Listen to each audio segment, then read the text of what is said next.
निकले हैं वो लोग मेरी हैसियत बिगाड़ने, निकले हैं वो लोग मेरी हैसियत बिगाड़ने, जिनके खुद के किरदार मरम्मत मांग रहे हैं। निकले हैं वो लोग मेरी हैसियत बिगाड़ने, जिनके खुद के किरदार भी मरम्मत मांग रहे हैं। हेलो दोस्तों, आपका स्वागत है। आपके इस वीडियो में हम बात करेंगे इकोलॉजिकल पिरामिड्स, जो कि हमारा इकोलॉजी का बहुत ही महत्वपूर्ण क्वेश्चन है, महत्वपूर्ण टॉपिक है। आज हम सीखेंगे कि इकोलॉजिकल पिरामिड या बायोलॉजिकल पिरामिड्स क्या होते हैं, पिरामिड्स कितने टाइप्स के होते हैं, पिरामिड्स कैसे बनते हैं। तो चलिए हम लोग स्टार्ट करते हैं बिना किसी देरी के। सबसे पहले हम बात करते हैं, यहाँ पर आप देख रहे हैं कि लिखा हुआ है the idea of ecological pyramid was first of all given by Charles Elton in 1927। में सबसे पहले जो इकोलॉजिकल पिरामिड्स का जो विचार था, जो आइडिया था, सबसे पहले किसने प्रस्तुत किया था? चार्ल्स एल्टन ने स्टार्ट किया था, गिवन दिया था इन 1927 यानी 1927 में इसको प्रस्तुत किया था। इसके बाद में हम बात करते हैं सो इट इज कॉल्ड, इसलिए इसे जो है क्योंकि एल्टन नामक वैज्ञानिक ने दिया था इसीलिए so it is also known as Eltonian pyramids, इसे एल्टोनियन पिरामिड्स के नाम से भी जाना जाता है। एंड अब हम बात करते हैं what is the definition of ecological pyramids, means इसकी क्या परिभाषा है। तो यहाँ पर देख रहे हैं डेफिनेशन दिया गया है। And the graphical representation of number, biomass and energy of various, यहाँ पर ट्रॉफिक लेवल है, ये trophic level of food chain in an ecosystem known as ecological pyramids. Means ecological pyramids क्या है, यहाँ पर बताया गया है कि जो रेखीय या जो चित्रण द्वारा प्रस्तुतिकरण होता है, जो चित्रण द्वारा प्रस्तुतिकरण होता है, किसको रिप्रेजेंट करते हैं? जब नंबर का प्रस्तुत करें, बायोमास यानी जीवभार को, और एनर्जी को अगर हम प्रस्तुत करते हैं ग्राफिक माध्यम से, ग्राफिक चित्र के माध्यम से, तो इस फूड चेन को हम, इस फूड चेन के या विभिन्न पोषी स्तरों के जो चेन फूड चेन होता है, फूड चेन यानी खाद्य श्रृंखला होती है। जब किसी भी, हम आसान शब्दों में समझना चाहें, किसी भी खाद्य श्रृंखला का चित्रीय निरूपण, किसी भी खाद्य श्रृंखला का चित्रीय निरूपण जब किसी हम पिरामिड में करते हैं, और जब हम किसी पिरामिड में करते हैं और उसमें हम दिखाते हैं या तो जीवभार या जीव संख्या या एनर्जी या ऊर्जा का संबंध प्रदर्शित करते हैं एक चित्रण के द्वारा, चित्रीय निरूपण के द्वारा, तो इस पिरामिड्स को हम लोग बायोलॉजिकल पिरामिड्स भी कहते हैं। तो चलिए भाई, अब हम बात करते हैं। हम लोगों ने सीखा कि पिरामिड शब्द का प्रयोग किसने करा था, और पिरामिड्स किसके बारे में, पिरामिड्स के बारे में, बायोलॉजिकल पिरामिड्स के बारे में या इकोलॉजिकल पिरामिड्स के बारे में सबसे पहले किसने बताया, इसकी क्या डेफिनेशन होती है। नाउ अब हम बात करते हैं कि टाइप्स ऑफ इकोलॉजिकल पिरामिड्स या इकोलॉजिकल पिरामिड्स जो है कितने प्रकार के होते हैं। तो इकोलॉजिकल जो पिरामिड्स होते हैं हमारे 3 प्रकार के होते हैं।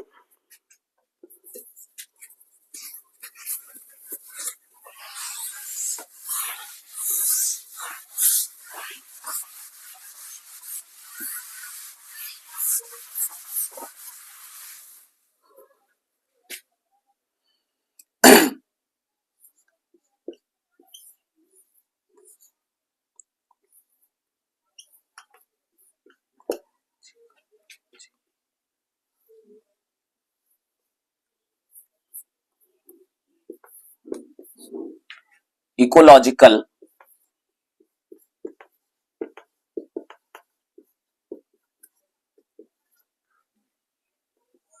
जो इकोलॉजिकल पिरामिड्स होते हैं ये 3 प्रकार के होते हैं। यहां पर आप देख सकते हैं, ये जो इकोलॉजिकल पिरामिड्स होता है ये 3 प्रकार के होते हैं, क्योंकि इन पिरामिड्स में हम लोग क्या करते हैं भाई, सबसे पहले अगर हम बात करें नंबर ऑफ पिरामिड, क्या बात करेंगे? Number of pyramid, number of pyramids जो होता है, इसमें हम किसी भी जो पिरामिड को अगर हम बनाते हैं, देखिए किसी भी जो है त्रिभुजाकार संरचना जो होती है उसे हम पिरामिड कहते हैं। जैसे हमने कहा कि ये जो है, ये क्या है? पिरामिड है। ये क्या है? पिरामिड है। हमने कहा ये क्या है भाई? ये भी पिरामिड है। तो आप सोच रहे हैं सर 2 तरह के पिरामिड बनाएंगे? जी बिल्कुल। देखिए जो नंबर ऑफ पिरामिड होता है ये भी 2 प्रकार का होता है। इसे हम लोग जो है क्या कहते हैं? अपवार्ड कहते हैं। क्या कहेंगे बच्चों? अपवार्ड कहते हैं। और इसे हम क्या कहते हैं भाई? इसे हम डाउनवर्ड कहते हैं। क्या कहते हैं? डाउनवर्ड कहते हैं। हिंदी में इसे हम कहते हैं, हिंदी में इसे हम उल्टा पिरामिड कहते हैं, और इसे हम सीधा पिरामिड कहते हैं। क्या कहते हैं? सीधा पिरामिड कहते हैं। तो नंबर ऑफ पिरामिड में जो है दोनों प्रकार के पिरामिड बनते हैं। हम बात करते हैं पहले और कौन सा पिरामिड होता है, तो इसे हम बायोमास का जो पिरामिड कहते हैं, pyramid of biomass, pyramid of biomass. यहाँ जो है, यहाँ पर थोड़ा सा उल्टा हो गया है, pyramid of numbers, pyramid of numbers, pyramid pyramid of numbers and यहां पर हो जाएगा भाई पिरामिड पिरामिड ऑफ बायोमास का, यानी इसे हम हिंदी में जीवभार का पिरामिड कहते हैं। ये भी दो प्रकार के होते हैं, बच्चों, उल्टा और सीधा। ये सीधा हो गया, ये उल्टा हो गया। एंड तीसरा पिरामिड है, इसे हम क्या कहते हैं, pyramid of energy. Pyramid of energy जो होता है ये ऑलवेज अपराइट होता है भाई, हमेशा ऊर्जा का पिरामिड सीधा बनता है, कभी भी उल्टा नहीं बनता है। तो चलिए भाई हम स्टार्ट करते हैं। देखिए हमेशा आपको याद रखना है, पिरामिड जब भी बनाए, कहीं भी बनाए, हमेशा उत्पादक जो है नीचे रहेगा। उत्पादक हमेशा नीचे रहेगा, वो चाहे पिरामिड उल्टा हो या सीधा हो।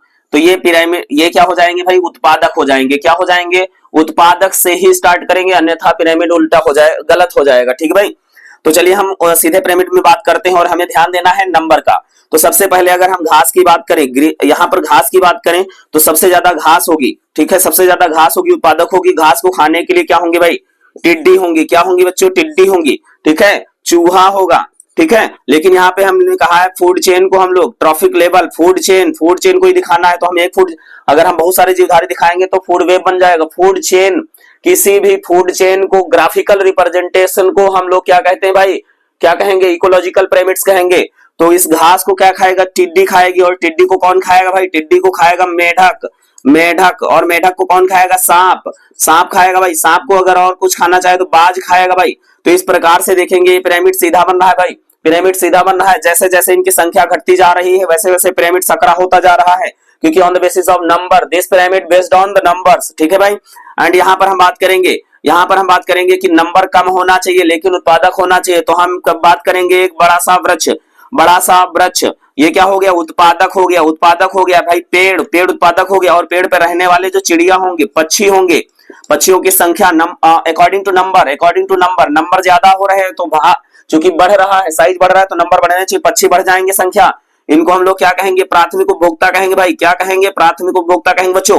एंड पक्षियों पर रहने वाले जू खटमल होंगे, जू और खटमल, इनकी संख्या बढ़ेगी जो कि हमारे द्वितीय उपभोक्ता हो जाएंगे। फिर इन पे रहने वाले जो परजीवी होंगे, जिन्हें हम कवक कहते हैं भाई, कवक कहते हैं और बैक्टीरिया कहते हैं, जीवाणु कहते हैं, इनकी संख्या बढ़ जाएगी भाई, इनकी संख्या बढ़ जाएगी। तो आप समझ रहे हैं, इसको हम तो लोग तृतीय उपभोक्ता कहते हैं भाई। क्या कहते हैं, तृतीय उपभोक्ता कहते हैं। आपको समझ में आ रहा होगा कि नहीं समझ में आ रहा है, कमेंट करके जरूर बताइएगा। चलिए अब हम पिरामिड्स ऑफ बायोमास करते हैं भाई। पिरामिड्स ऑफ बायोमास, यहाँ पे हम जीवभार के बारे में, जीवभार के आधार पर देखेंगे भाई। तो जैसे मान लीजिए मैंने घास बना लिया, इसमें भी हम लोग स्थलीय पारितंत्र, स्थलीय फूड चेन को एक्सप्रेस करेंगे, रिप्रेजेंट करेंगे भाई। घास को टिड्डी खाएगी भाई, यहाँ पे भी वही सेम दिखा देते हैं। तो देखो भाई, साइज घट रहा है तो बायोमास घट रहा है कि नहीं घट रहा है, बिल्कुल घट रहा है। जितनी क्षेत्र में जितनी टिड्डियां रहती हैं उस घास को छीलो और टिड्डी को मार के तोलो, दोनों में कौन ज्यादा होगा, घास होगी। ऑफ कोर्स ज्यादा घास ही होगी, है ना। तो जैसे जैसे यहाँ पे उत्पादक बढ़ते जाएंगे उनकी संख्या घटती जाएगी, क्योंकि संख्या में देखिए यहाँ पे संख्या भी घट रही है, यहाँ पे बायोमास भी घट रहा है। अकॉर्डिंग टू बायोमास डिक्रीज हो रहा है, जिससे कि इसका एरिया जो है डिक्रीज हो रहा है भाई। तो टिड्डी को कौन खाएगा, मेढक खाएगा, मेढक का बायोमास घट जाएगा भाई। एंड मेढक को जो है सांप खाएगा भाई, सांप का बायोमास घटेगा, देन मेढक। ठीक है भाई, एंड यहाँ पर हम बात करेंगे भाई, किसको दिखाने की कोशिश करेंगे भाई। तो यहाँ पर हम दिखाएंगे भाई कि जो है संख्या कम होनी चाहिए, संख्या जो है, संख्या से नहीं मतलब बायोमास, जैवभार जो है कम होना चाहिए। तो जैवभार यहाँ पे हम दिखाएंगे पादप जो पानी जैसे स्थल में घास होती है, पौधे होते हैं, उसी तरह से तालाब में क्या होते हैं, पादप प्लवक। क्या होंगे बच्चों, पादप प्लवक, जिसको हिंदी में फाइटोप्लैंक्टन्स कहते हैं। तो पादप प्लवक को छोटे छोटे कीड़े खाते हैं, जिनको हम हिंदी में क्या कहते हैं भाई, हिंदी में क्या कहते हैं, इसको हम लोग जू प्लवक कहते हैं। क्या कहते हैं, जू प्लवक, या हिंदी में जंतु प्लवक कहते हैं, और अंग्रेजी में इसे हम जू प्लैंक्टन्स कहते हैं। क्या कहते हैं, जू प्लैंक्टन्स कहते हैं, जो कि हमारे क्या हो जाएंगे, प्राथमिक उपभोक्ता हो जाएंगे। और इनको जो है छोटी छोटी मछलियां खाएंगी, स्मॉल फिशेस खाएंगे। क्या खाएंगे भाई, स्मॉल फिशेस खाएंगे। तो ये हमारी द्वितीय उपभोक्ता हो जाएंगे। और इनको हमारी शिकारी मछलियां गेम फिशेस खाएंगी। देखो भाई, भार बढ़ रहा है कि नहीं बढ़ रहा है, बिल्कुल बढ़ रहा है। यानी कि ये पिरामिड सही है, यानी कि representation of food chain on the basis of biomass is right. क्योंकि यहाँ पे जो है हमारा पिरामिड्स क्या बन रहा है भाई, पिरामिड्स डाउनवर्ड्स बन रहा है। तो इस प्रकार से आप देख रहे हैं जैवभार बढ़ रहा है पिरामिड से, यानी कि सही है। तीसरा हमारा जो इकोलॉजिकल पिरामिड्स है, जिसे हम एनर्जी या ऊर्जा का पिरामिड्स कहते हैं, ये ऑलवेज में बी अपराइट, हमेशा सीधा रहता है, क्योंकि जो उत्पादक होता है बेटा, जो उत्पादक होता है भैया, ये जब भोजन बनाता है तो मान लीजिए 1000 किलो कैलोरी इसने बनाया, देखेंगे इकाई, दहाई, सैकड़ा, हजार, 10,000 इकाई, 1000 किलो कैलोरी जिसने बनाया। अब इसमें मान लीजिए बकरी ने खाया या टिड्डी ने खाया, किसी एक को मैं दिखा दे रहा हूं, बकरी ने खाया, तो बकरी को मिलेगा सिर्फ कितना, 100 किलो कैलोरी ऊर्जा। 100 किलो कैलोरी ऊर्जा इस बकरी को मान लीजिए शेर ने खा लिया या भेड़िए ने खा लिया, किसने खा लिया, भेड़िया ने खा लिया, भेड़िया को मिलेगी 10 किलो कैलोरी ऊर्जा, कितनी, 10 किलो कैलोरी ऊर्जा मिलेगी भाई, और इस भेड़िया को शेर ने खा लिया तो 1 किलो कैलोरी ऊर्जा मिलेगी। तो इस प्रकार से देखेंगे ऊर्जा का प्रवाह, ऊर्जा का जो प्रवाह है घटते क्रम में हो रहा है भाई, ये कभी बढ़ेगा नहीं, कभी बढ़ेगा नहीं। तो यहाँ पर क्या हो रहा है कि जो है हमेशा इसका पिरामिड सीधा बनता है। तो आई होप आप समझ चुके होंगे पिरामिड का इस टॉपिक आपको कैसा लगा, और जो एक्सप्लेनेशन किया गया, एक्सप्लेनेशन कैसा रहा, आप अपनी राय जरूर दीजिएगा। वीडियो पूरा देखने के लिए आप सभी लोगों का धन्यवाद। तो फिर मिलते हैं नई जानकारी के साथ, नए एनर्जेटिक मोड के साथ, तब तक के लिए bye bye and take care.